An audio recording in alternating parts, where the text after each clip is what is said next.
नमस्कार, आप देख रहे हैं NBC 24 और मैं हूं आप सभी के साथ ब्रह्मचारी आशीष। बिहार की राजनीति में तीन बड़े दल हैं। एक तरफ आरजेडी, दूसरी तरफ जदयू और तीसरी तरफ भाजपा। लेकिन इन तीनों दलों को पता है कि वो कभी भी बिहार में अकेले चुनाव लड़कर नहीं जीत सकते। तो इसी के बाद शुरू होता है छोटे छोटे दलों को सम्मिलित करना। जिस तरीके से बीजेपी के साथ फिलहाल हिंदुस्तानी आवाम मोर्चा यानी जीतन राम मांझी, चिराग पासवान की पार्टी है, उसी के साथ साथ उपेंद्र कुशवाहा है, तो वहीं दूसरी ओर राष्ट्रीय जनता दल और जनता दल यूनाइटेड यानी नीतीश और तेजस्वी एक साथ है। अब ऐसे में एक बड़ी बात जो निकल करके सामने आ रही है वो ये है कि आखिरकार मुकेश सहनी किस ओर जाएंगे। मुकेश सहनी का क्या होगा। 2024 के लोकसभा चुनाव में मात्र 6-7 महीने बचे हैं। ऐसे में मुकेश सहनी भी घूम घूम करके जनसभाएं कर रहे हैं और जिस तरीके से मुकेश सहनी की जनसभाओं में जन सैलाब देखने को मिल रहा है, ऐसे में कौन सा घटक दल अपनी ओर मुकेश सहनी को सम्मिलित करता है। लेकिन इससे पहले मुकेश सहनी ने साफ साफ कुछ शर्तें रखी हैं। अब इन शर्तों में साफ कहा गया है कि वो निषादों को आरक्षण दिलवाएंगे। जो भी घटक दल निषाद आरक्षण के लिए सपोर्ट करेगा, केवल उसी घटक दल की ओर मुकेश सहनी जाते हुए या फिर जाएंगे। तो ऐसे में साफ कहना है कि मुकेश सहनी कौन सा घटक दल ज्वाइन कर सकते हैं या किस घटक दल में जा सकते हैं। इसी बीच जब हम देखेंगे जिस तरीके से राजनीति को, तो मुकेश सहनी कुछ दिनों से फिलहाल निषाद वोट बैंक को एकत्रित करने में जुटे हुए हैं। लखीसराय की जनसभा में मुकेश सहनी ने जो जनसभा की, उस दौरान यातायात में भी अवरोध हो गया। उसी के साथ साथ जिस तरीके से मुकेश सहनी मुंगेर में, भोजपुर में जनसभाएं कर रहे हैं और जिस तरीके से जनता जो है मुकेश सहनी के पक्ष में आ रही है, जो भीड़, जो जनसैलाब देखने को मिल रहा है, ऐसे में ये बात तो साफ है कि बिहार का निषाद समाज मुकेश सहनी के साथ है। लेकिन अब इस निषाद समाज की किस किस को कहां कहां पे जरूरत पड़ेगी, क्योंकि चुनाव में जो दल मिलते हैं वो दिल से नहीं बल्कि एक समीकरण के साथ मिलते हैं।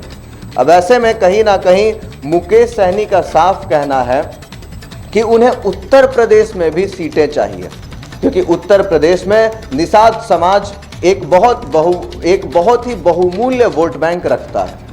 अब जहां जहां निषाद बाहुल्य क्षेत्र हैं, वहां पे मुकेश सहनी अपने पार्टी के तरफ से टिकट चाह रहे हैं। बीजेपी मुकेश सहनी की ओर फिलहाल ध्यान नहीं दे रही थी, लेकिन जिस तरीके से मुकेश सहनी जनसैलाब अपने जनसभाओं में एकत्रित कर पा रहे हैं, इस तरीके से बीजेपी का ध्यान तो मुकेश सहनी की ओर जरूर जा रहा है। तो वहीं दूसरी ओर इंडिया महागठबंधन की भी नजरें मुकेश सहनी पर टिकी हुई हैं।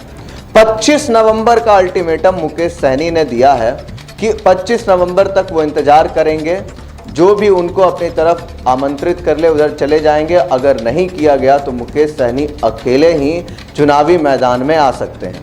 मुकेश सहनी साफ साफ हमलावर हैं दोनों घटक दलों पर कि अगर उनको साथ में नहीं लिया गया तो वो एक बड़े वोट बैंक को उन पार्टियों के पक्ष में जाने से रोक देंगे।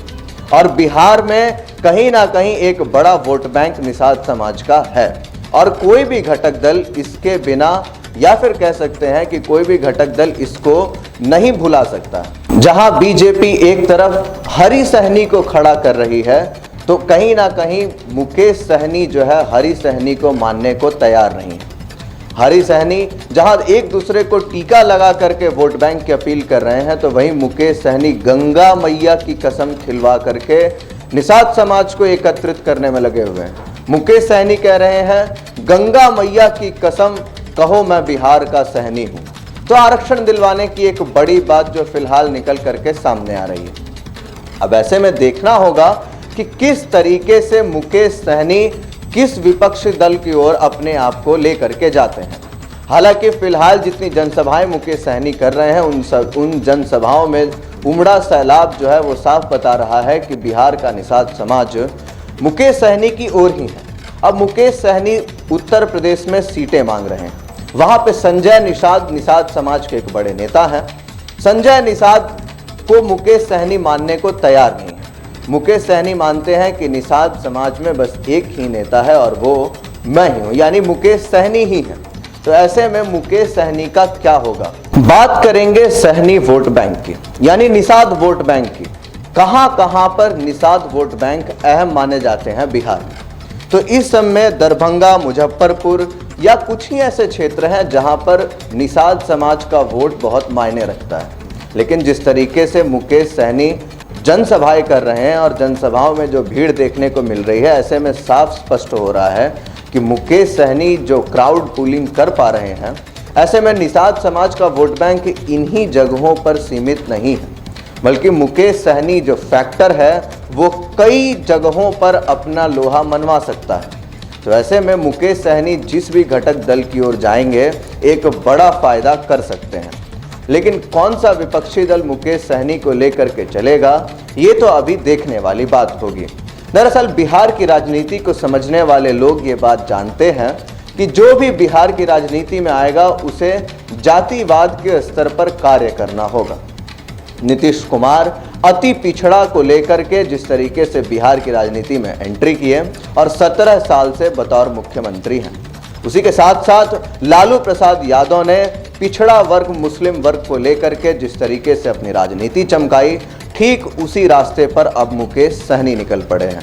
मुकेश सहनी निषाद समाज को एकजुट करने में लगे हुए हैं।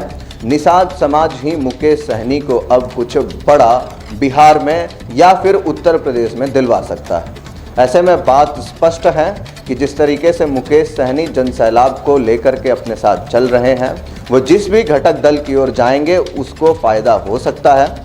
उसी के साथ साथ मुकेश सहनी भले ही मुकेश सहनी किसी सीट को अकेले जीतने में सक्षम ना हो, लेकिन एक जो कह सकते हैं कि एक जो विशेष वोट बैंक है उसको मुकेश सहनी काटने में जरूर समर्थ रहेंगे। और तमाम जितने भी राजनीतिक विश्लेषक हैं वो फिलहाल इसी दृष्टिकोण से जो देख रहे हैं मुकेश सहनी को, कि अगर 2024 और 25 के विधानसभा चुनाव होते हैं तो मुकेश सहनी कितने जगहों पर वोट को अपनी ओर करने में समर्थ हो पाएंगे, कितनी ओर करने में, अपने वोट बैंक को एकत्र करने में सफल हो पाएंगे। और मुकेश सहनी की यही जो ताकत है मुकेश सहनी को कुछ बड़ा करवा सकती है। बाकी तमाम अपडेट्स के लिए बने रहिए NBC 24 पर। धन्यवाद।